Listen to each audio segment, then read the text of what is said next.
Siddharth, I welcome you at physics masher.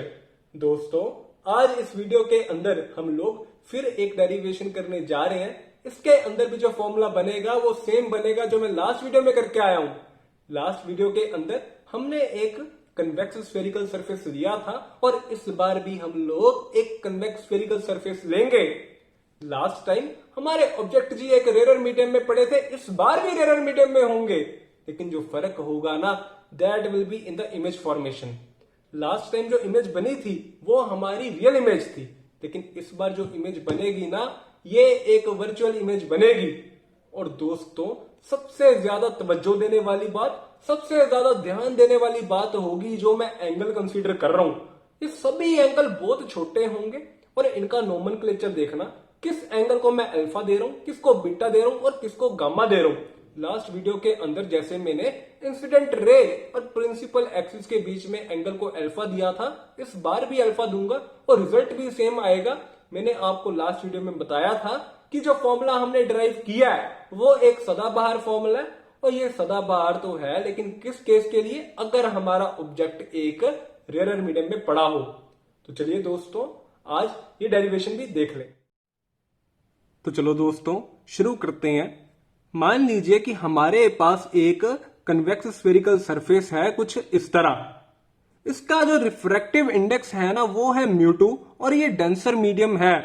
हमारे object जी एक rare medium के अंदर पड़े हैं कुछ इस तरह, इस सरफेस की प्रिंसिपल एक्सिस के ऊपर। और जैसा कि आप सभी जानते हैं, ये सरफेस एक बहुत छोटा टुकड़ा है एक बहुत बड़े स्फीयर का, तो जितने भी एंगल इस फिगर के अंदर आएंगे ना, वो बहुत ही ज्यादा छोटे होंगे। ये बात आपने अच्छे से ध्यान में रखनी है। अब इस डायग्राम को ध्यान से देखो, घबराना नहीं है इसको देख के। जो ऑब्जेक्ट हमारा यहां पे पड़ा है, जो रे ऑफ लाइट हमारे ऑब्जेक्ट जी से चलेगी, जैसे ही वो इस सरफेस को स्ट्राइक करेगी ना दोस्तों, इट विल रिफ्रैक्ट। और रिफ्रैक्ट तो होगी, लेकिन बेंड कहां पर होगी? Towards the normal. क्यों? क्योंकि रेयर मीडियम से डेंसर मीडियम में जा रही है। मगर दोस्तों, अब की बार पता है क्या हुआ? लाइट तो बेंड हुई, लेकिन इतनी ज्यादा नहीं हो पाई कि दोबारा प्रिंसिपल एक्सिस को मीट कर जाए। तो उस रे ऑफ लाइट को कुछ इस तरह मैंने ड्रॉ कर दिया, और ये बना हमारा एंगल ऑफ इंसिडेंस, जो नॉर्मल और इंसिडेंट रे के बीच में बना। और ये रिफ्रैक्टेड रे और नॉर्मल के बीच में जो एंगल आ रहा है, इसको मैं ले रहा हूं एंगल ऑफ रिफ्रैक्शन। अब अगर मेरे दोस्तों मैं इस रे ऑफ लाइट को, जो रिफ्रैक्टेड रे है ना, इसको पीछे की तरफ एक्सटेंड कर दूं, तो जहां पे ये रे ऑफ लाइट जो इमेजिनरी है हमारी प्रिंसिपल एक्सिस को मीट करेगी ना, वहां पे एक इमेज बनेगी। और भाई ये एक वर्चुअल इमेज बनेगी। कौन सी इमेज बनेगी? वर्चुअल। क्यों? और क्योंकि यहां पे एक्चुअल में रे ऑफ लाइट मीट कर नहीं रही है, हमने इसको एक्सटेंड करके मीट करवाया है। ये एक तरह से वर्चुअल पॉइंट है, वर्चुअल इमेज है। मैं उम्मीद करता हूं दोस्तों आप सभी को वर्चुअल इमेज का कारण समझ आ गया होगा। तो अब करते हैं नामकरण। नामकरण कैसे करना है? जैसे मैंने लास्ट वीडियो के अंदर बताया, बिल्कुल वैसे ही करना है। जो इंसिडेंट रे प्रिंसिपल एक्सिस के साथ एंगल बना रही है, जैसे मैंने पिछली वीडियो में उसका एंगल अल्फा लिया था, इसमें भी अल्फा लिया, कोई चोर बाजारी नहीं की। जो नॉर्मल हमारी प्रिंसिपल एक्सिस के साथ एंगल बना रही है ना, उसको मैंने ले लिया गामा। वो पिछली वीडियो में यही लिया था। और जो हमारी रिफ्रैक्टेड रे जो मैंने एक्सटेंड की है ना दोस्तों, प्रिंसिपल एक्सिस के साथ बना रही है, इसको मैंने क्या लिया? बीटा। और लास्ट वीडियो चला के देख लो, उसमें भी बीटा ही लिया था। और इस पॉइंट को मैं ले रहा हूं ए, और ए से जैसे मैंने लास्ट वीडियो के अंदर परपेंडिकुलर ड्रॉ की थी ना प्रिंसिपल एक्सिस के ऊपर, वैसे ही ड्रॉ की है इस बार भी। और इस पॉइंट को नाम दे दिया मैंने एम। शाबाश। और ये सी क्या है? वो centre of curvature. Very good. तो दोस्तों, अब जरा ना इस पॉइंट ए के ऊपर स्नेल्स लॉ लगा के देखो क्या आएगा। μ1 into sine I equals to μ2 into sine R. Very good. क्योंकि एंगल ऑफ इंसिडेंस और एंगल ऑफ रिफ्रैक्शन बहुत ही ज्यादा छोटे हैं, तो मैं इनको डायरेक्टली लिख सकता हूं I into μ1 equals to R into μ2, कुछ इस तरह।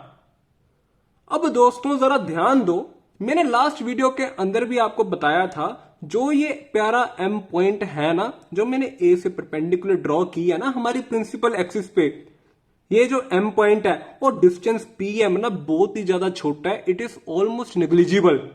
तो हम एक तरह ये कंसीडर कर सकते हैं कि हमारा जो पॉइंट P है ना और M है ये एक तरह से कोइंसाइड कर रहे हैं, ये एक ही पॉइंट है, हम इस तरह इसको मान सकते हैं। देयरफॉर दोस्तों अगर मैं ट्रायंगल AOC देखूं ना, AOC, इसके अंदर alpha plus gamma equals to I बन जाएगा, एक्सटीरियर एंगल प्रॉपर्टी लगेगी, लास्ट वीडियो में भी लगाई थी। अब अगर मैं दोस्तों ट्रायंगल कंसीडर करूं, ये वाला ध्यान से देखो, AIC, कौन सा ट्रायंगल वो लिखना भूल गया, AIC, वो इसके अंदर ना beta plus gamma equal to R आ जाएगा और ये भी एक्सटीरियर एंगल प्रॉपर्टी लगेगी। वेरी गुड, क्योंकि हमारे एंगल ऑफ इंसिडेंस और एंगल ऑफ रिफ्रैक्शन जीरो थे, तो मैंने पहले भी बता दिया हम इस तरह लिख सकते हैं I into mu one equal to R into mu two. तो दोस्तों अगर मैं गलती से I की वैल्यू और R की वैल्यू उठा के इस इक्वेशन में डाल दूं ना, तो क्या बचेगा, mu one into alpha plus gamma equals to mu two into beta plus gamma. और दोस्तों अगर थीटा बहुत ही ज्यादा छोटा हो ना तो उसको मैं टेंजेंट थीटा भी लिख सकता हूं, ऐसा मैं बहुत बार बता चुका हूं, मैं उम्मीद करता हूं आपको याद होगा। तो अगर मैं इसको इस तरह लिख सकता हूं तो ध्यान से देखो, इस इक्वेशन को मैं कुछ इस तरह भी लिख सकता हूं, mu one into tangent alpha plus tangent gamma equals to mu two into tangent beta plus tangent gamma. और भाई ध्यान से देखो, अगर मैं ट्रायंगल AMC को देखूं ना, टेंजेंट गामा कितना आ जाएगा, AM बाय MC। और अगर ट्रायंगल AOM देख लें तो टेंजेंट अल्फा कितना आ जाएगा, AM by OM। Oh very good, तो यहां पे उठा के वैल्यूज डाल लो, टेंजेंट अल्फा को मैंने डाल दिया AM by OM, tangent gamma को डाल दिया AM बाय MC। उसी तरह अगर मैं राइट हैंड साइड पे टेंजेंट बीटा की वैल्यू निकाल लू ना, वो कितनी आएगी, ये ट्रायंगल देखो AIM, इसके अंदर क्या आएगी टेंजेंट बीटा की value, AM by IM। Very good, और टेंजेंट गामा की तो आप निकाल चुके हो, तो डालो values AM by IM plus AM by MC into mu two. Very good, ओ भाई बहुत बढ़िया मौका मिल गया काटने का, तो लगाओ मौज, AM से AM की मौज लगाओ, सारे AM कट जाएंगे ऊपर तो बचेगा। लेकिन दोस्तों एक बात मैंने और बताई है आपको, PM डिस्टेंस जो टेंडिंग टू जीरो है, तो M और पॉइंट P को ना मैं एक ही पॉइंट कंसीडर कर सकता हूं। देयरफॉर आप क्या करो, जहां पे M आ रहा है ना उसको P के साथ रिप्लेस कर दो, तो क्या बचेगा, mu one into one upon PO plus one upon PC equals to mu two into one upon PI plus one upon PC, ये बच गया। अब दोस्तों ध्यान दो, जो हमारा PO पॉइंट है ना, ये डिस्टेंस PO है, ये एक तरह से ऑब्जेक्ट डिस्टेंस है, लेकिन मैं इसकी वैल्यू क्या लिखूंगा, -u। क्यों, क्योंकि इंसिडेंट रे की डायरेक्शन के ऑपोजिट मूव करना पड़ा है मुझको ये डिस्टेंस मेजर करने के लिए। और अगर दोस्तों मैं PI की बात कर लूं और ये आ जाएगा -v, क्यों, क्योंकि मैं against the direction of incident ray जा रहा हूं, शाबाश। अब दोस्तों अगर मैं PC की बात कर लूं तो PC आ जाएगा +r, क्योंकि डायरेक्शन में हम मूव कर गए।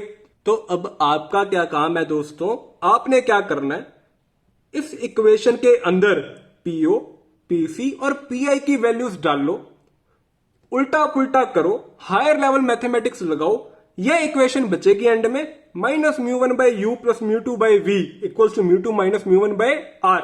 ओ ये तो शायद वही इक्वेशन आ गई जो लास्ट वीडियो में हम देख के आए हैं।